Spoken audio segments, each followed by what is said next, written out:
146 young, mostly young women were killed 100 years ago on March 24th. And Al and I, as just an aspect of our incredibly blessed lives, were able to spend the weekend in New York commemorating that event. I read this book about a year ago. It's a novel about a woman whose grandmother is one of the last survivors of the Triangle Fire. And it ends with a musical performance that the woman's partner wrote. And Chris graciously agreed to play background music. And so we're going to read this. At the time of the fire, the building was the ASCH building, the Ash building. So just so you know that reference.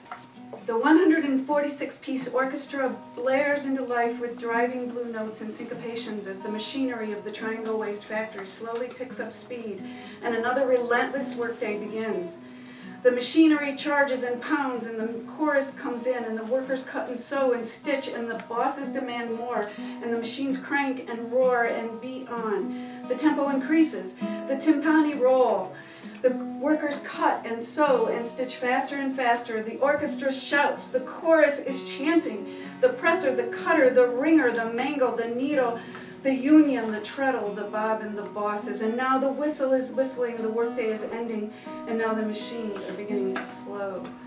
The machines all fall silent. The click of money is heard as the bosses circulate among the workers, doling out the week's pay packets. But something is there, something terrible, surging in a powerful undercurrent, a harsh, dissonant, charging, insistent, consuming, growing more, a sustained dissonance.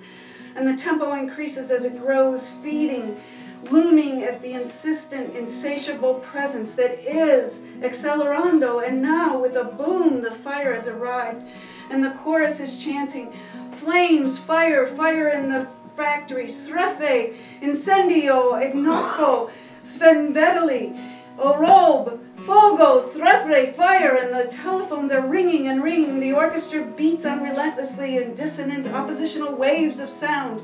And men are shouting and women are crying in Yiddish and Italian and in Polish and in Russian. And there are thundering footsteps and the desperate voices are raised and raised again impossibly. And now the orchestra takes off and goes into a gliding orbit around the voices. At once the chorus of 146 voices rages and begs and pleads and rages again, and the glorious, terrible, destroying music soars around them and lifts them up, and the chorus pulls the music down and down and down. And the timpani and the untuned bass drums crash together with a boom, boom, boom for every body as it falls, and the bodies fall down and down and down, and the despairing music darkens. It darkens the very air. And the rolling clouds of black music thicken the air and make it unbreathable and hot, while the chorus gasps and chokes and pleads. And then the children's choir joins the noise and adds to the panic, and now comes the terrible cries of the violins, as the voices of the children and the sopranos in the chorus join in a pure scream of fear and anguish and terror and sorrow. The orchestra is momentarily silent, and a baritone violin tuned to an octave low joins the other violins in a double-stopped glissando that builds and rises as fire sirens over the chorus. And then a low mezzo-soprano rides up an octave with a matching glissando wail, and they ride up and down the siren octave again as the fire trucks arrive, and now the children are silent, snuffed out, invisible, with no more voices.